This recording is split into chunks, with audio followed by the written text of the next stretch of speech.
If you're doing a remodel or a renovation, get a bid, they say. Get lots of bids. Then how do you make sense of them?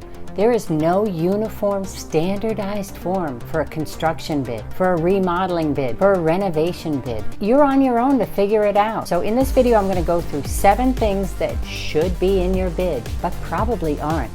Contractor bids are like snowflakes. Winter's coming. No two are the same. So how on earth are you going to make sense of them? How are you supposed to know what's supposed to be in them? They're all different. Some are on Google Forms, some are handwritten, some are on Word documents. How can you make sense of your construction bid? In this video, I'm going to show you 7 things that should be in the bid. Should be. They may not all be there. So if they're not, stick around to the end. I'm going to tell you how I get around that when I find somebody I really want to hire, but they're not great with their paperwork. Now, when you're remodeling or renovating, your job is always going to be different than the next guy. Your timeline, your contractor, your budget, your materials you choose. It makes sense that the bid isn't going to be exactly the same.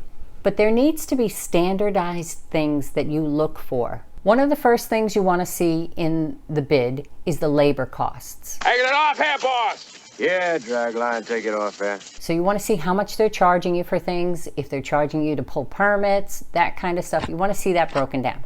Number 2 is demolition and the removal of the demolition item. This is a big deal. What's included in the demolition, how it's going to be removed, when it's going to be removed, and how much you're going to get charged for it, because it does cost a lot of money to take things to the dump. You don't want to get stuck with that garbage and that trash, so make sure that the demolition and the removal of that is in there somewhere. Number 3 is materials. This is where you separate the men from the boys, because some contracts will have them and some won't. So you want to look at this very carefully, and you'll see it in allowances. For instance, if you're doing a bath remodel and the contractor is providing the materials like the sink and the vanity and all of that stuff, have them call out exactly how much they're allowing you to spend on that. And I don't mean allowing, I mean like an allowance they're going to give you. You can spend whatever the hell you want. But they will call out a toilet, $350, a sink, $500, whatever it may be.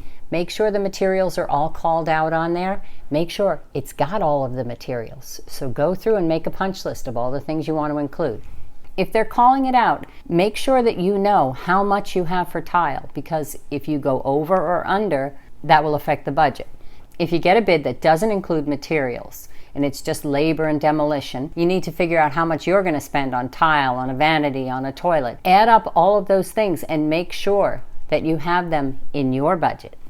Number 4 you want to sit down for, because that's plumbing and electrical, and those are your whoppers. I mean, 15, 20, 30, 40, 70 grand. Make sure that they're very specific. When they're talking about plumbing, what are they going to do for the plumbing? Does that include the rough-in, the installation, coming back to make any other adjustments? Make sure it's very specific.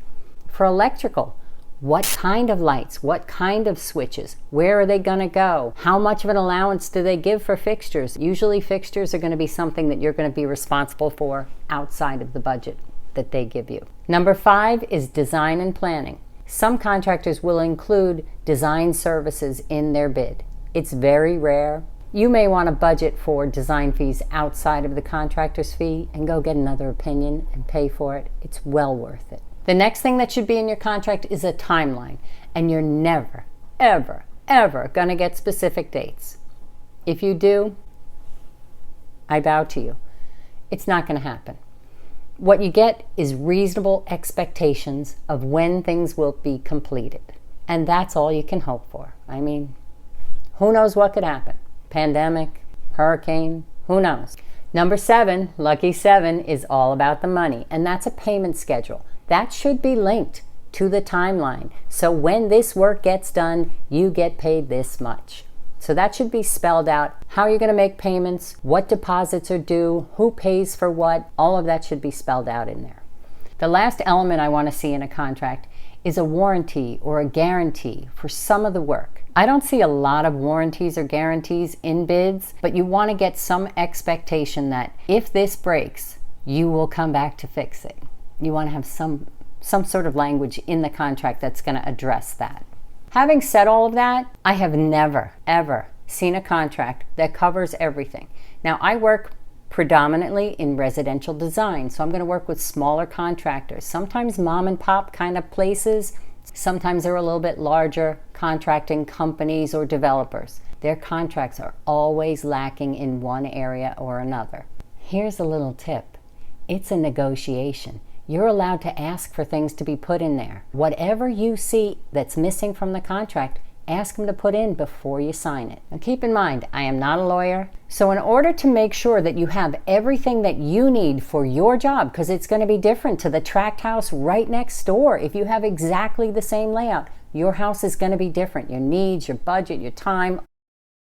So when you get a bid from a contractor that you want to work with and it's not complete or you're not comfortable, it's okay to make changes. It's okay to add to it. I don't know if you've looked at the prices of things these days, but you're entering into a really big contract. I mean, you want to make sure that you talk to a lawyer, you have someone look at it that understands construction contracts and bids. You want to understand what's in it and what's not in it. And if there's anything missing, you can ask to have it amended. Now, I know it's a contractor's market these days, and you ask them to do anything and they may disappear. But you have to protect yourself. This is a lot of money. Now that you've gathered up all of your bids and you understand what should be in them, how are you going to compare them? You should check out my next video. Thanks so much for watching.